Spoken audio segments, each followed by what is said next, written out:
நம்ம ஆனந்தியும் அவங்க ஃப்ரெண்ட்ஸும் வந்துட்டு இப்போ வெறியோட கிளம்பி போயிட்டுருக்காங்க. எங்கே அப்படின்னு பார்த்தீங்கன்னா, அந்த ரெசார்ட்டுக்கு. அதே மாதிரி வந்து பார்த்தீங்கன்னா, பின்னாடியே இந்த மித்ரா வந்துட்டு தொரத்திட்டு போயிட்டுருந்தா. ஆனா கடைசியில வந்து பார்த்தீங்கன்னா, அரவிந்த் வந்து இந்த மாதிரி தான் வந்து அதாவது மீட்டிங்க்கு வந்து கூப்பிட்டுருக்காங்க. "நீ கிளம்பி வா, மகேஷ் எல்லாருமே வந்து பார்த்தீங்கன்னா வராங்க." அப்படின்ற மாதிரி வந்து சொல்லி, இங்கேருந்து இந்த மித்ராவை கூட்டிகிட்டு போயிட்டாங்க. இப்போது அந்த ரெசார்ட்டுக்கு போனதுக்கப்புறமா, அந்த ரெசார்ட்டில அந்த வீடியோ ஃபுட்டேஜையும் வந்து கேட்டிருக்காங்க. ஏதோ கொஞ்சம் கிட்டத்தட்ட ஒரு 1 1/2 மாதம், 2 மாதத்துக்குள்ளே இருக்கிறதுனால, அந்த வீடியோ ஃபுட்டேஜ்லாம் அப்படியே இருந்துகிட்ருக்கு. அதுவே வந்து பார்த்தீங்கன்னா, ஒரு 6 மாதம் அந்த மாதிரி வந்து பார்த்தீங்கன்னா டைம் ஆயிருந்துச்சு அப்படின்னா, அந்த வீடியோ ஃபுட்டேஜ் கிடைச்சிருக்கவே கிடைச்சிருக்காது. இப்போ என்னாச்சு அப்படின்னு பார்த்தீங்கன்னா, அந்த வீடியோ ஃபுட்டேஜில யார் இதுக்கு காரணம், அது மட்டும் இல்லாமல் அந்த அயோக்கியம் யார் அப்படின்னு சொல்லிட்டு தான் வந்து பார்த்தீங்கன்னா அங்கே போய் பார்த்தாங்க.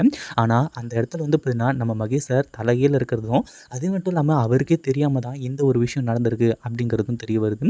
அதாவது தன்னோட கர்ப்பத்துக்கு காரணம் மகேஷ் சார் தான் அப்படின்னு சொல்லிட்டு வந்து சொல்லி, உடனே வந்து பார்த்தீங்கன்னா வேறு வழியே கிடையாது. இந்த ஒரு விஷயத்த மகேஷ் சார்கிட்ட சொல்லி ஆகணும் அப்படின்ற மாதிரி வந்து சொல்லி, நேரா மகேஷ் சார் முன்னாடி வந்து நிற்கிறது மட்டும் இல்லாமல், "நான் இப்போ கர்ப்பமா இருக்கேன் மகேஷ் சார்" அப்படின்ற மாதிரி வந்து சொன்னோனே, "என்ன சொல்ற ஆனந்தி நீயே?" அப்படின்ற மாதிரி கேட்கறது மட்டும் இல்லாமல், கடைசியில ஆனந்தி இருந்துட்டு, "அந்த கர்ப்பத்துக்கு காரணம் நீங்க தான்" அப்படின்னு சொல்லிட்டு அந்த வீடியோ ஆதாரத்தையும் காட்டிடுறாங்க. இதை பற்றி நீங்கள் என்ன நினைக்கிறீங்க? அந்த வீடியோ பிடிச்சிருந்தா லைக் பண்ணுங்கள், ஷேர் பண்ணுங்கள். இப்போ தான் நம்ம சேனலுக்கு ஃபர்ஸ்ட் டைம் வரீங்க அப்படின்னா, கீழே இருக்க சப்ஸ்கிரைப் பட்டனை ப்ரெஸ் பண்ணிக்கோங்க.